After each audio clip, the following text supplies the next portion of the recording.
Now we'll talk about the world, temporal values that take place of godly, eternal values. We talked about the flesh first because the world promotes and elevates fleshly things and fleshly desires to premier importance in our lives. If you were to go to 1 John 2:16, it would say, all that's within the world is the lust of the eyes, the lust of the flesh, and the pride of life, or the desires of the eyes, the desires of the flesh, and the pride of life. And if we were to turn to Genesis chapter 3, we would see that what Eve is tempted by is all that's within the world by the devil. When the woman saw that the tree was good for food, desires of the flesh, and that it was a delight to the eyes, the desire of the eyes, and that the tree was desirable to make one wise, she took from its fruit and ate, and she gave also to her husband with her, and he ate, tempted by all that's within the world, by the devil. And similarly, interestingly enough, Jesus overcomes those same three fleshly pulls in Matthew 4, 1 through 11. The devil tempts using all that's within the world. And something that's important here is that Jesus doesn't fail. And what's important about that and important for us to recognize is that Jesus has knowledge and truth about reality.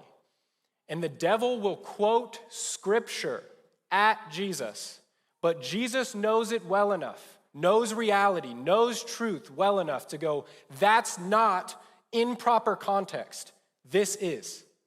And so the desires of the flesh, Satan comes to tempt him, turn these stones into bread. And Jesus' response is, man shall not live on bread alone. Desires of the eyes, you can have all the kingdoms of this world, just bow down and worship me, Jesus. You shall worship the Lord your God and serve him only. And the pride of life, if you are the Son of God, just throw yourself down, because he will command his angels concerning you.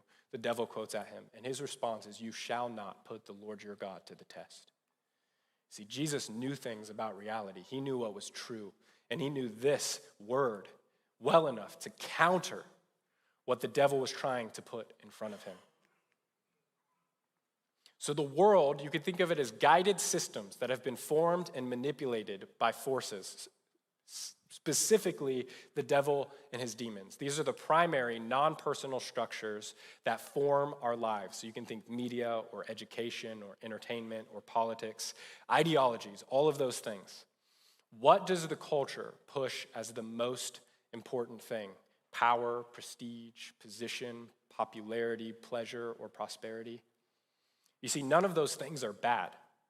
But when they are elevated to premier importance in our life and we orient our whole life around the pursuit of gaining those things, it will lead us to death and destruction.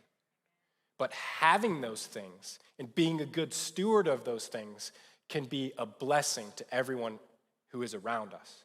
So the key is, what's at the top of our pyramid? What are we giving our minds to? What have we pledged our allegiance to? What are we serving in our lives? What have we written on our minds and on our hearts so that we live those things out in the world? Because we can use those things as gifts from God to bless everyone who is around us.